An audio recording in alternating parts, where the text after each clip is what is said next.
نحمده ونصلي على رسوله الكريم أما بعد فأعوذ بالله من الشيطان الرجيم بسم الله الرحمن الرحيم إن الله وملائكته يصلون على النبي يا أيها الذين آمنوا صلوا عليه وسلموا تسليما اللهم صل على سيدنا مولانا محمد وعلى آله سيدنا مولانا محمد শ্রদ্ধেয় সম্মানীয় আমার ক্যাসেট প্রেমী ভাই ও বোনেরা, মুরব্বিয়ান বাবাজি ও আম্মা জানেরা, আশা করি আল্লাহর রহমতে আপনারা সবাই ভীষণ ভীষণ ভালো আছেন এবং খুব মনোযোগের সহিত আমার ক্যাসেটগুলো শোনেন।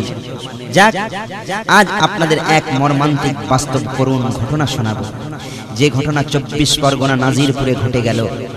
শত শত মানুষের চোখের পানিতে বুক ভেসে গেল, কিন্তু এই ঘটনা কোনো পত্রিকায় এলো না, অনেকের কাছেই অজানাই রয়ে গেল।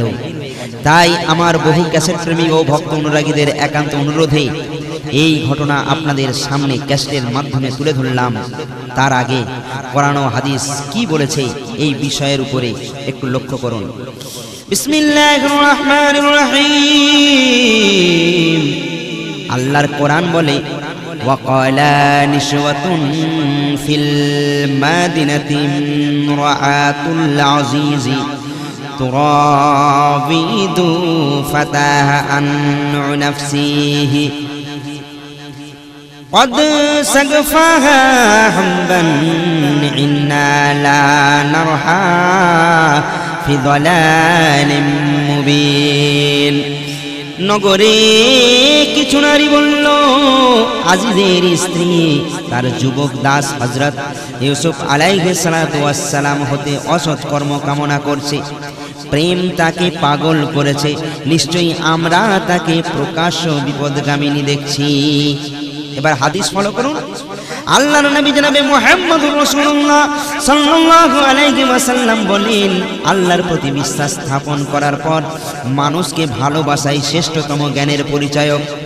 প্রেম ও ভালোবাসায় নারী আর পুরুষ এক দেহ স্বরূপ। তার কোনো অঙ্গে বেদনা হলে এর সর্বাঙ্গ সেই বেদনা অনুভব করে। এই জন্য দুজন প্রেমিকের পক্ষে পরস্পরকে বিবাহ করার মতো আর ভালো কিছু নেই। হযরতে আলী বলেন, প্রেম ও নিষ্ঠা পরস্পরের দূরত্বকে শেষ করে দেয়। আর একটা কথা মনে রেখো, যে ব্যক্তি স্ত্রীলোকের রূপ মাধুর্যের সঙ্গে মুহাব্বত পয়দা করেছে তার কখনো মঙ্গল হতে পারে না। প্রেমকে প্রেম বলা হয় এই জন্য যে একমাত্র প্রেমাস্পদ ছাড়া যাবতীয় বস্তুকে সে প্রেমাসক্তের হৃদয় থেকে বিলীন করে দেয়। প্রেম প্রীতি তো আত্মনিবেদনেরই অন্তর্গত, কেননা মানুষ যার উপর সন্তুষ্ট হয় তার সঙ্গেই তো ভালোবাসার সম্পর্ক পাতায়। এই জন্য প্রেম ও ভালোবাসাকে পরস্পর পৃথক করা যায় না। আবার যেখানে প্রসন্নতা বা সন্তুষ্টি নেই সেখানে প্রেমের কোনো সম্ভাবনা নেই। লাইলার সৌন্দর্য উপলব্ধি করার জন্য মজনুর চোখ চাই। যদি কেউ ঘৃণার দৃষ্টিতে দেখে তবে বিশ্ববিখ্যাত সুদর্শনা হযরত ইউসুফ আলাইহিস সালাতু ওয়াস সালাম কেউ কুশ্রী দেখাবে। আর যদি কেউ প্রেমের চোখে দেখে তাহলে কুৎসিত ভূতকেও ফেরেশতার চেয়ে সুশ্রী দেখা যায়। আমি যদি বন্ধুর নাগাল না পাই তবে তার আস্তিন ধরে থাকবো, আর নাও যদি পারি তাহলে তার আঙ্গিনায় গিয়ে মৃত্যুবরণ করব। শেখ সাদি রাহমাতুল্লাহ আলাইহি বলেন, পৃথিবীর কোনো বস্তু বা ব্যক্তির প্রতি এমনভাবে আসক্ত হওয়া ঠিক নয় যা থেকে বিচ্ছিন্ন হওয়া অতি কষ্টকর কাজে পরিণত হয়। নিজে সকলের সাথে সৎ ব্যবহার করো, সকলকে ভালোবাসো, কিন্তু অপরের কাছে আশা করো না যে সেও তোমাকে ভালোবাসবে। পরিবর্তনের সাথে সাথে যে প্রেম পরিবর্তিত হয় তা আসলে প্রেম নয়। প্রেমের শিখা যদি একবার নিভে যায় তবে তাকে পুনর্বার প্রজ্বলিত করা খুবই কঠিন। যে মানুষ কাউকে ভালোবাসে না সে যেন এই ভ্রমে না থাকে যে কেউ তাকে ভালোবাসে। ভালোবাসার প্রভাব যার উপর পড়েনি সেই শুধু ভালোবাসার নিন্দা করতে পারে। 10,000 লোক বিচ্ছিন্নভাবে যে কাজ সম্পাদনে ব্যর্থ হবে সেই কাজ ভালোবাসার ডোরে বাঁধা মাত্র 10 জনই করতে সক্ষম হবে। প্রেম ভালোবাসা কখনো অধিকার দাবি করে না, তা কেবল দান করে। স্বাধীনতা ভাবে আমরা যদি ভালোবাসতে না পারি তাহলে বুঝতে হবে ভালোবাসা ইতিমধ্যে এক সংকটজনক অবস্থায় এসে পৌঁছেছে। প্রেম গোপনে আসে, আমরা শুধু তার যাওয়া দেখতে পাই। তাই আসুন এবার আপনাদের আমি সে জায়গায় নিয়ে যাচ্ছি যেখানে সোনালীর জীবন প্রেমময় হয়ে শেষ পর্যন্ত কি ঘটলো আপনারা একটু ফলো করুন। আর কত কাল জ্বলবো প্রেমের আগুনে, আর কত কাল জ্বলবো প্রেমের আগুনে, দেখার তরে ছটপট করে এ মনে, আর কত কাল জ্বলবো প্রেমের আগুনে। কলসি কাকালে নিয়ে পানির তরে একা একা এলো এক কুয়ার ধারে, কি সুন্দর পানি তাহার আইনার মতন, তার মাঝে ফুটে ওঠে এক রূপ তখন, ডুবে যাই সেই রূপেরই ওই মাঝখানে, ডুবে যাই সেই রূপেরই ওই মাঝখানে। সোনালী অবাক নয়নে তাকিয়ে থাকে, তার প্রাণের প্রাণ জানের জান স্বপ্নের রাজকুমার জিশান কখন আসবে। জিশান হলো তার প্রেমিক, সে শহরে গেছে, জানান পান দিয়ে সে রূপালীকে ভালোবাসে, রূপালীও তাকে ভালোবাসে এবং একে অপরে প্রতিজ্ঞা করেছে কেউ কোনোদিন কারো থেকে আলাদা হবে না। রূপালী একভাবে পানির দিকে তাকিয়ে রয়েছে, হঠাৎ সেই পানির মধ্যে এক অন্য যুবকের প্রতিচ্ছবি ভেসে উঠল। রূপালী ফিরে দেখে জমিদার পুত্র মুস্তাক তার পাশে দাঁড়িয়ে, সে বলছে আমি কি তোমার পানিটা তুলে দেব, দাও কলসিটা দাও। রূপালী কোনো কথা না বলে নিজে পানি তুলে বাড়ির পথে রওনা হলো। তারপর রাতে আবার বিছানায় ঘুমাই যখন, রূপালী রাতে আবার বিছানায় ঘুমাই যখন, মুস্তাকের সেই কথা মনে হয় তখন, নারীর মন যখন তখন বদলে যায়, তাই সকাল বেলা ফের একলা যাই সেথায়, মুস্তাক আবার চলে এলো সেইখানে, দেখার তরে ছটপট করে এ মনে। মুস্তাক বলে সোনালী আমি তোমার জন্য ভোর থেকে অপেক্ষায় রয়েছি, আমি জানতাম তুমি আসবে। শোনো আজ বিকালে ওই বাগানে ঠিক 4টের সময় এসো, আমি তোমার অপেক্ষায় থাকবো। এবার সোনালী আপন বাড়ি ফিরে এলো, মনে তার খুশির জোয়ার। দুপুরের পর সাজগোজ নিয়ে ব্যস্ত, কারণ 4টের সময় যাবার কথা। ভালো করে সেজে গুজে যথা সময়ে সেই বাগানে গিয়ে উপস্থিত হয়ে গেল। মুস্তাকও হাজির হয়ে গেল, দুজনাই একটা জায়গায় বসলো। তারপর মুস্তাক বলছে কটা কথা বলতে চাই, সেটা হলো কথা আজ দিতে হবে, তুমি শুধু আমার হবে, কথা আজ দিতে হবে, তুমি শুধু আমার হবে, সারা জীবন দেহ মন বুকে তোমায় ধরে রাখবে, কথা আজ দিতে হবে, শুধু তুমি আমার হবে। একে অপরে দুজন প্রেম করে নিবেদন, একে অপরে দুজন প্রেম করে নিবেদন, একে অপরে দুজন প্রেম করে নিবেদন। সোনালি কত কিভাবে, কথা আজ দিতে হবে, তুমি শুধু আমার হবে। এইবারে জিসান বাড়ি ফিরে এলো, গোসল করে নামাজ আদায় করে নিল, তারপরে কোরআন তেলাওয়াত করতে শুরু করে দিল। জিসান বড় সৎ নেক পরহেজগার, মনের মধ্যে কোনো ছল চাতুরি নেই তার, আল্লাহর উপর বিশ্বাস তার অটল। সে মন প্রাণ দিয়ে যাকে ভালোবাসে সে অন্য কেউ নয়, আপন চাচার মেয়ে। চাচিমার কাছে গিয়ে সালাম দিয়ে বলে, চাচিমা আমার সোনালি কোথায়? চাচিমা জানতেন ছোট থেকে এরা একে অপরে প্রাণের থেকে বেশি মহাব্বত করে, তাই এদের উভয় পক্ষই এটা মেনে নিয়েছিল। আর এদের ভালোবাসা ছিল অতি মধুর, অতি পবিত্র, কারো মনে কোনো পাপ ছিল না। কিন্তু হাই, চাচিমা বলে, বাবা সে তো বাড়িতে নাই, মাঠে গেছে। জিসান কোনো কথা না বলে মাঠের দিকে গেল। সে একটা ভালো চাকরি পেয়েছে শহরে, সেটা জানাবার জন্য, এবং দুজনে নতুন করে ঘর বাঁধবে, কত স্বপ্ন তার মনে। তাই চারিদিকে হন্যে হয়ে খুঁজে বেড়াতে লাগলো।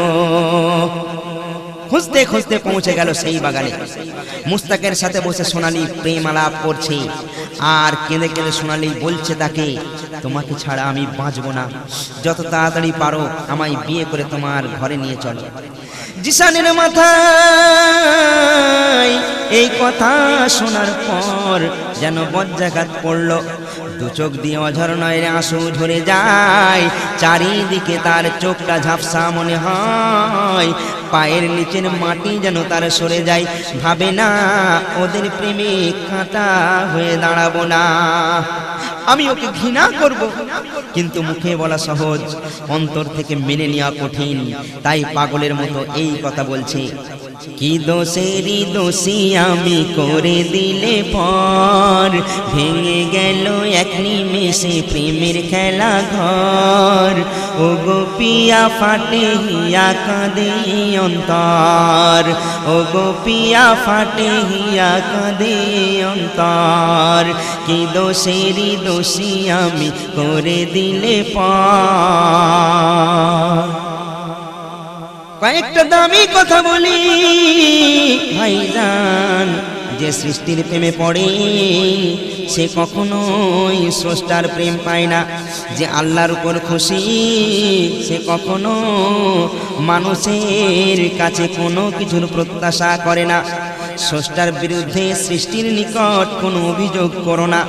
কোনো অভিযোগ থাকলে তারই নিকটে পেশ করো, তিনি সর্বশক্তিমান, অপর কেউ কিছুই করতে পারবে না। কলমের উপদেশ, ওহে মূর্খ নিজের হৃদয়ের দিকে তাকাও, তারপর লেখো। জলের উপদেশ, আমি সানন্দে আমার সমগ্র জল সম্ভার দান করি, কারণ তৃষ্ণের জন্য সামান্য জলই যথেষ্ট। দেয়াল পঞ্জিকার উপদেশ, সময়ের সাথে পা মিলিয়ে চলো। বরফের উপদেশ, মাথা ঠান্ডা রাখো। সমুদ্রের উপদেশ, অগভীর হইও না। সূর্যের উপদেশ, তাপের চেয়ে আলো বেশি দাও। আর প্রেমাস্পদের উপদেশ, আমার সান্নিধ্য হতে দূরে থাকাই তোমার পক্ষে বেশি আনন্দদায়ক। সূর্য দূরে না থাকলে তার কিরণ তোমাকে ঝলসে দিত। আর কোন নারীকে মনে প্রাণে বিশ্বাস করো না, তাহলে সারা জীবন আফসোস করতে হবে। সোনালি মুস্তাককে বিয়ে করে নিল। এদিকে সোনালি মুস্তাককে বিয়ে করে বড় আনন্দের সঙ্গে ঘর সংসার করতে লাগলো। জিসান প্রতিটা দিন দূর থেকে একবার করে এসে দেখে যেতে লাগলো। যত দিন যেতে থাকে সে কেমন একটা অন্য রকম হয়ে যায়, ঘর বাড়ি ছেড়ে দেয়, খাওয়া দাওয়ার কোনো ঠিক ঠিকানা নাই। এখন রাস্তায় তার ঘর, যেখানে সেখানে পড়ে থাকে, তার খবর নেবার মতো আর কেউ রইল না। আল্লাহ কি লিখেছে কার কপালে যায় না রে বলা, কারো ভাগ্যে অট্টালিকা, কারো ভাগ্যে গাছতলা।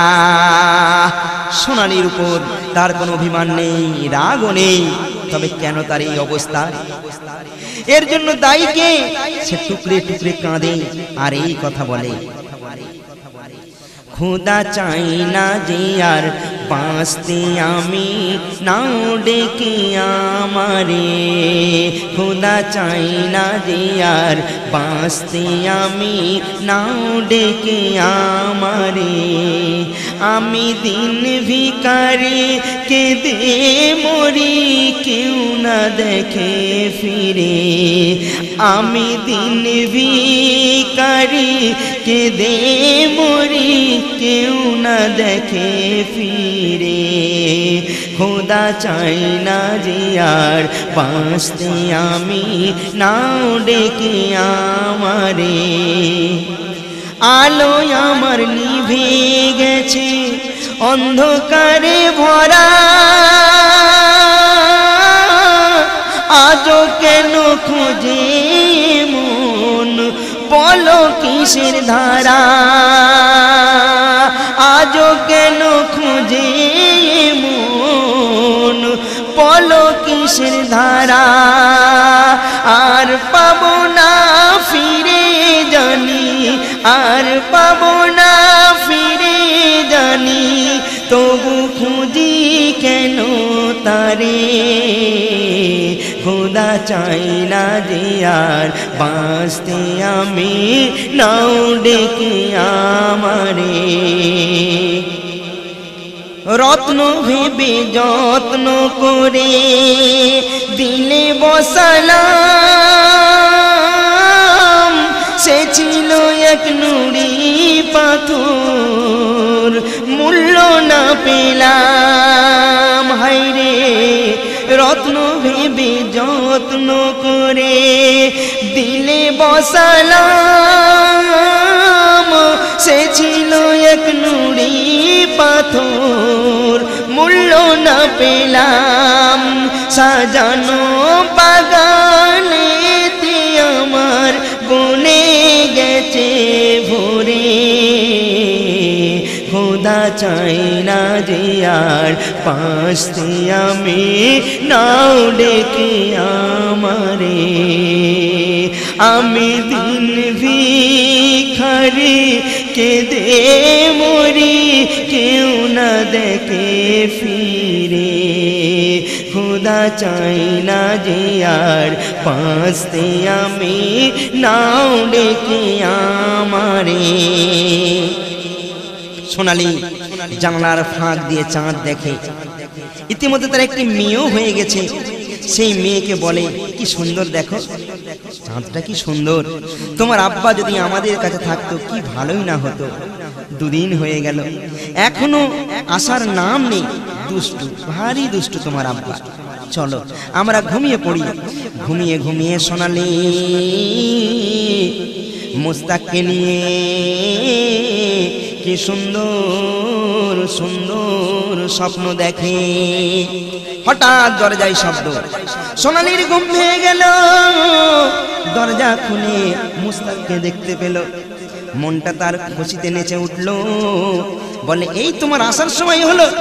হাতটা ধরে ভেতরে আনতে যাই। মুস্তাক বলে, এখনো তুমি আছো? তার মানেটা খুব সোজা। আমি আজ বিয়ে করে বউ এনেছি। সে যদি তোমাকে আমার ঘরে দেখে তা সহ্য করতে পারবে না। তাই বুদ্ধিমানের কাজ হবে তুমি তোমার মেয়েকে নিয়ে পালাও। সোনালী বলে আমি কোথায় যাব? সে বলে কেন? জাহান্নামে যাও, আমাকে জানিও না, দূর হয়ে যাও আমার চোখের সামনে থেকে। সঙ্গে সঙ্গে সোনালীর পা থেকে মাটি সরে গেল। যে একদিন সবাইকে পর করে দিয়ে মুস্তাককে আপন করে নিয়েছিল, সেই মুস্তাক তার ভালোবাসার প্রতিদানের বদলায় এমন দেবে সে ভাবতে কোনোদিন পারে না। এখন যাবে তো কোথায় যাবে? সব পথ তার জন্য বন্ধ। অঝর নয়নে পানির বন্যা বয়ে যায়, মাথায় হাত দিয়ে বসে পড়ে সেথায়। কিছুক্ষণ পর আবার উঠে মুস্তাকের দেওয়া গহনা গা থেকে তার খুলে দিল, পরনের শাড়িটাও খুলে, যে শাড়িটা পরে এসেছিল সেই পুরানো শাড়িটা পরে মেয়েটাকে আপন কোলে তুলে নিল। তারপর এক রাত বুকে ঘৃণা নিয়ে সেই রাতেই সে বার হয়ে পড়ল। পূর্ণিমার আলোতে তার পথ চলতে তেমন একটা অসুবিধা হচ্ছে না।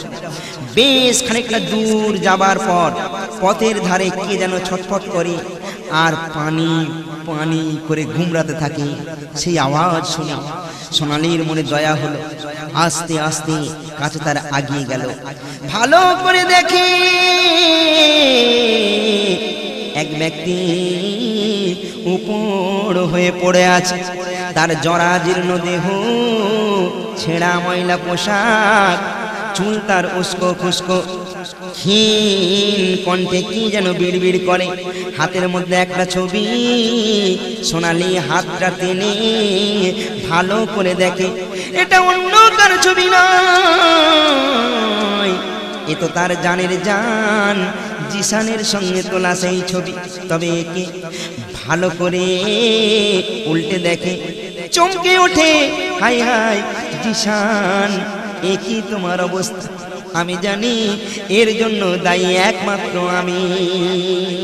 তখন জিসানকে কোলে টেনে নেই আর দু চোখ ভরা পানি নিয়ে এই কথা বলছে। কি বলছে? মাফ করে দাও গো সোনা, মাফ করে দাও গো সোনা, দেখো এসেছি ফিরে,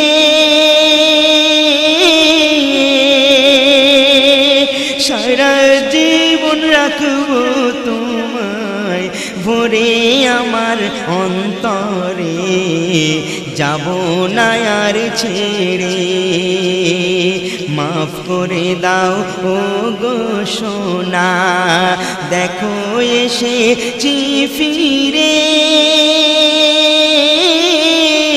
সারা জীবন রাখবো তোমায় ভরে আমার অন্তরে, যাব না আর ছেড়ে।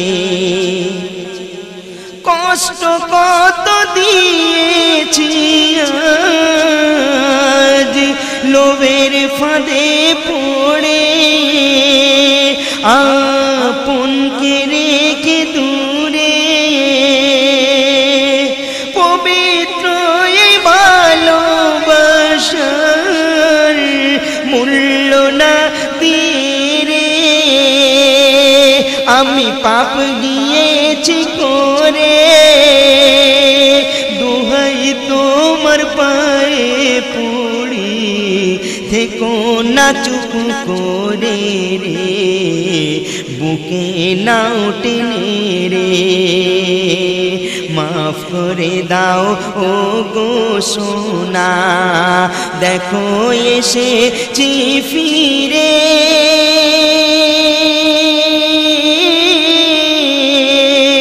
সারা জীবন রাখবো তোমায় ভরে আমার অন্তরে, যাব না আর ছেড়ে।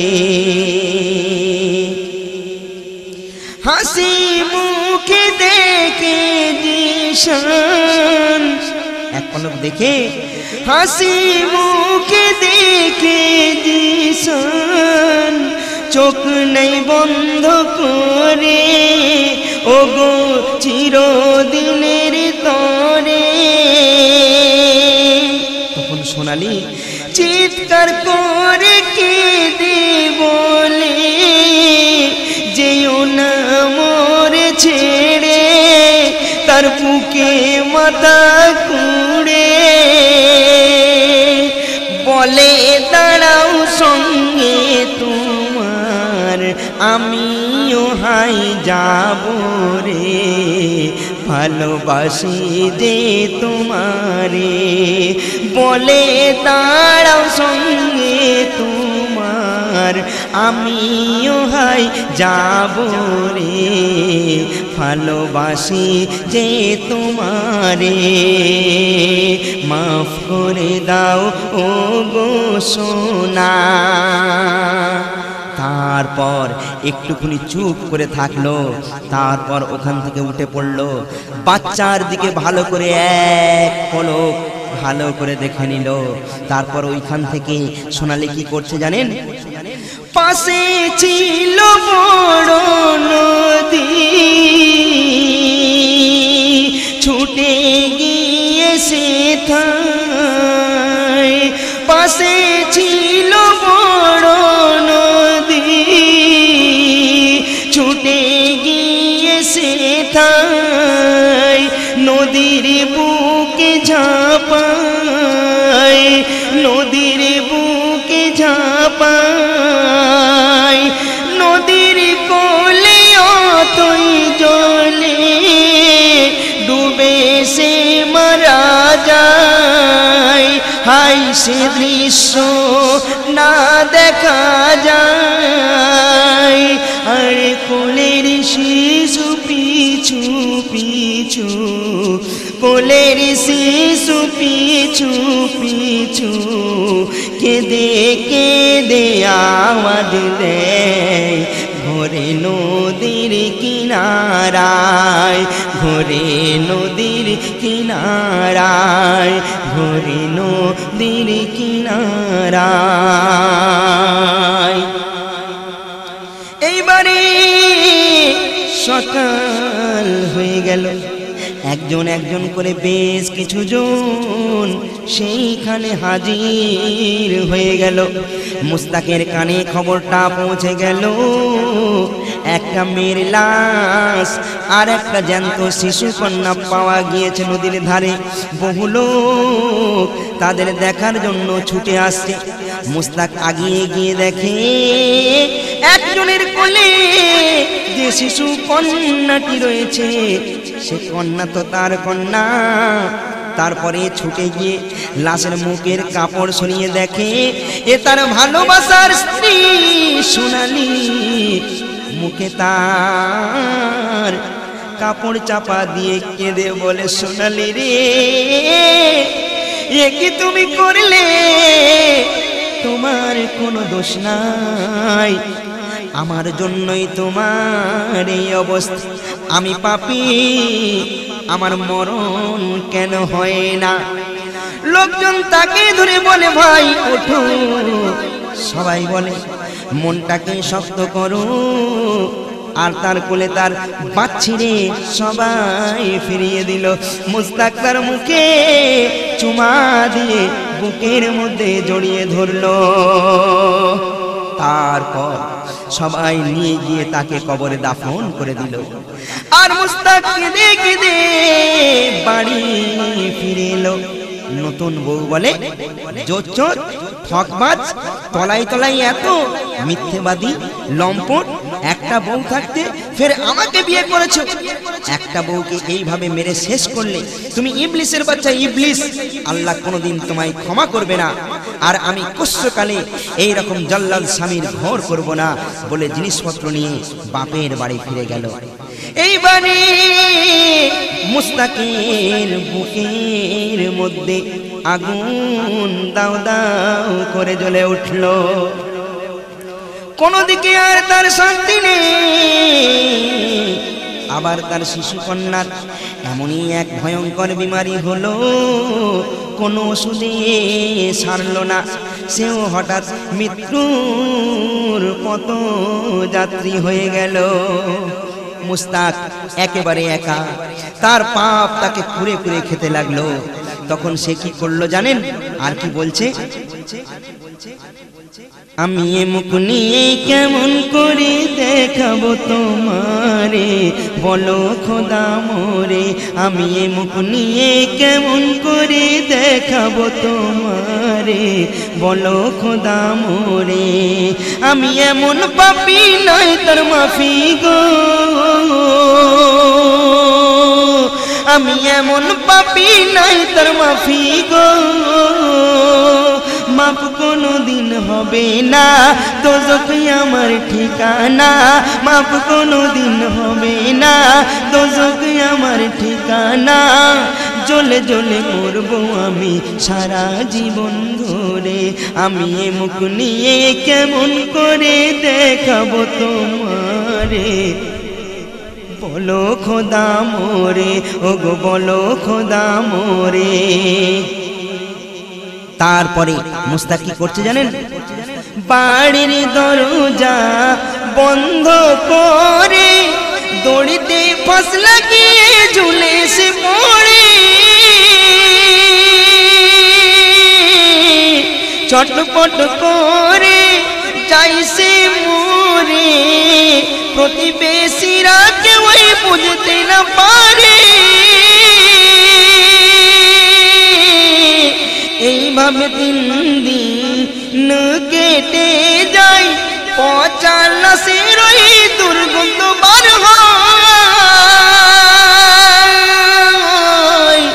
জড়ো হয়ে সকলাই বলা বলি করে, জড়ো হয়ে সকলাই বলা বলি করে।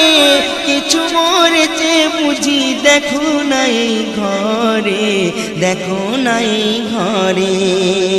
আমি এ মুখ নিয়ে কেমন করে দেখাবো তোমারে, বলো খোদা মোরে। ওগো বলো খোদা মোরে। দরজা খুলে দেখে সবাই মোরে ঝুলে আছে মুস্তাক সেতাই। মাংস পচে দুর্গন্ধ বার হয়, নামিয়ে সবাই তারে বাইরে নিয়ে যায়। পানিতে ছিটা মেরে কাপড় এক জড়িয়ে তারে, পানিতে ছিটা মেরে কাপড় এক জড়িয়ে তারে। কয়েকজন মিলে শুধু দিল দাফন করে, আর দেখলো না কেউ ফিরে। কয়েকজন মিলে শুধু দেখো দিল দাফন করে, দেখলো না কেউ ফিরে। ওগো দেখলো না কেউ ফিরে। আমি এ মুখ নিয়ে কেমন করে দেখাবো তোমারে, বলো খোদা মোরে। ওগো বলো খোদা মোরে। আমি এমন পাপী নাই তার মাফি গো, মাপ কোনো দিন হবে না, দোজখ আমার ঠিকানা। চলে জ্বলে মরবো আমি সারা জীবন ধরে। আমি এ মুখ নিয়ে কেমন করে দেখাবো তোমারে, বলো খোদা মোরে। 2011 9 জুলাই নাজিরপুরে ঘটে গেল এমন ঘটনা। দুঃখের বিষয় জানলো সবাই, কিন্তু এ খবর পেপারে দেখে নয় উঠল না।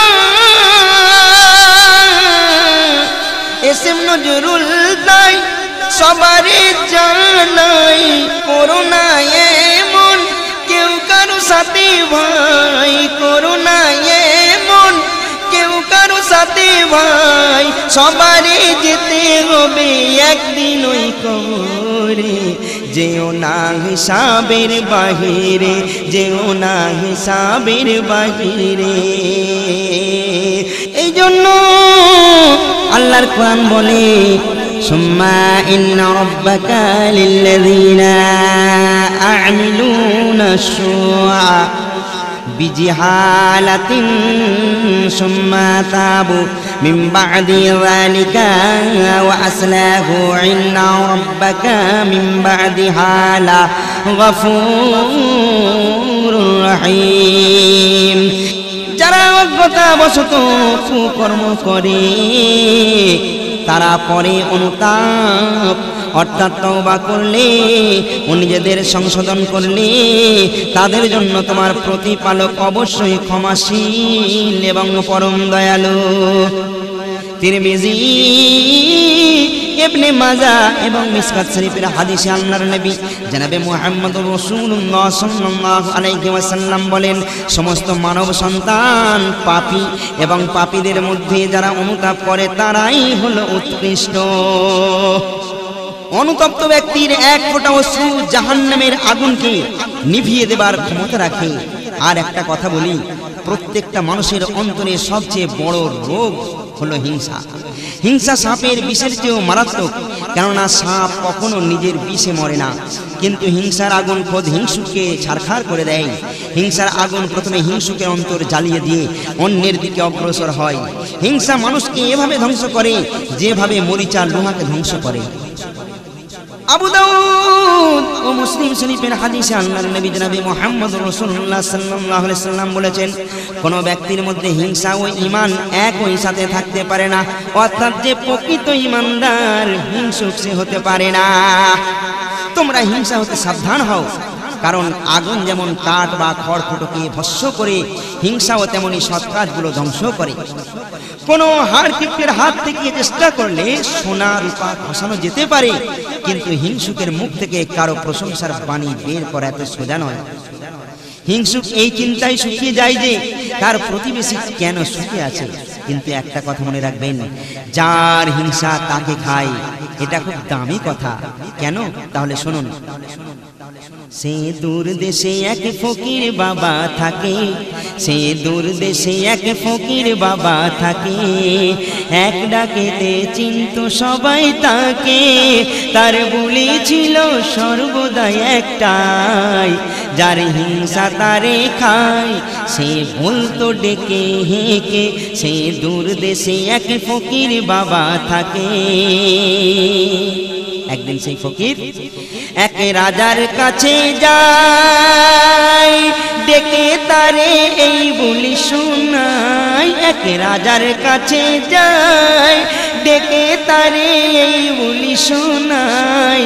রাজা মূল্য দিল তার একটি মোহর তারে উপহার, প্রতিদিনই বলতো এসে এই কথা রাজাকে, রাজা মোহর দিত তাকে, সে দূর দেশে এক ফকির বাবা থাকে।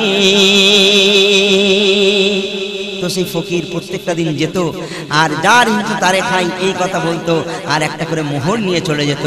তো মন্ত্রী দেখে হিংসার আগুনে জ্বলে যায়। তখন মন্ত্রী কি বলছে?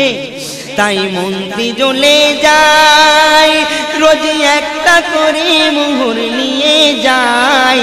তাই সে ধরে ফকিরে বলে, আমি কিছু দেব তোমারে। তাই এক আপেল নিয়ে কয়, বলে এটা দিলাম যে তোমায়, তুচ্ছ বলে যেন ফেলে দিও না একে, দিলাম যে তোমাকে। সে দূর দেশে এক ফকির বাবা থাকে, এক ডাকেতে চিন্ত সবাই তাকে, তার বুলি ছিল সর্বদাই একটাই, যার হিংসা তারে খায়, সে বলতো ডেকে হেঁকে, সে দূর দেশে এক ফকির বাবা থাকে। ফকির বলছে, তুমি যখন ভালোবেসে আমায় দিচ্ছ আমি অবশ্যই গ্রহণ করব।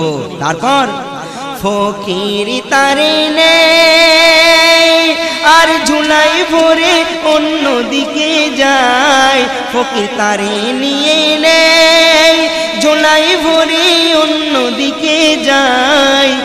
বেশ কিছু দূর যাওয়ার পর দেখতে পেল সেই পথের ধারে কে কোরআন পড়ে মধুর সুরে।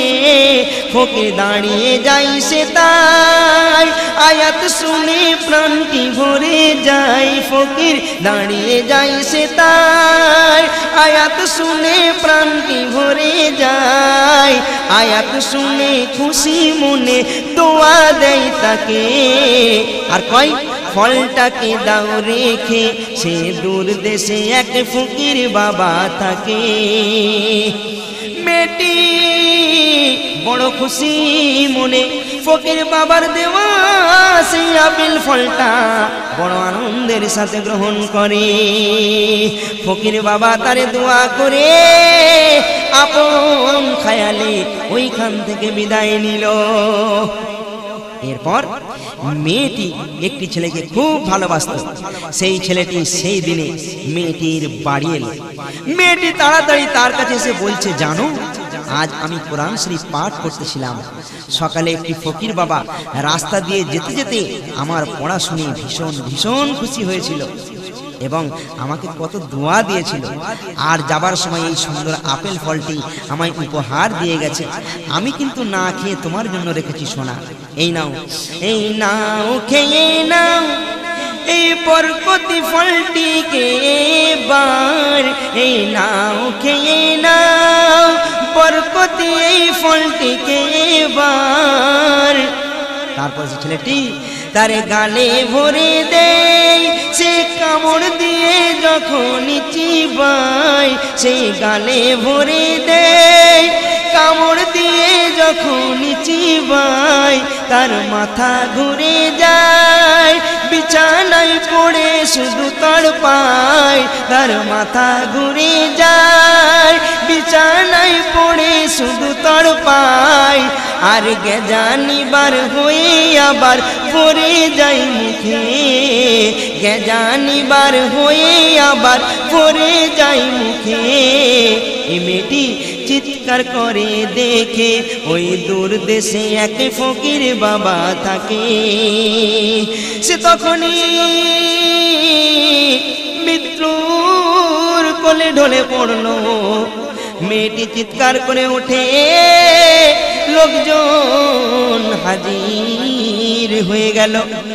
ডাক্তার এসে ভালো করে পরীক্ষা করে বলে, একে জহর খাওয়ানো হয়েছে, আর এই আপেলের মধ্যে জহর ছিল। মেয়েটি বলে, বিশ্বাস করুন আমি জানতাম না যে এই আপেলের মধ্যে বিষ মেশানো আছে। এই আপেলটি আমার কোরআন পড়া শুনে এক ফকির বাবা আমায় দিয়েছিলেন। কোন ফকির? সবাই জানে তাকে। তাই একজন গিয়ে সেই ফকিরকে ধরে আনলো আর তাকে জিজ্ঞেস করে, বিষে ভরা আপেল ফলটি তুমি কেন একে দিলে? ফকির বলে, জানতাম না যে এর মধ্যে বিষ দেওয়া আছে। আমি রাজার দরবারে গিয়ে বলেছিলাম, যার হিংসা তারে খাই।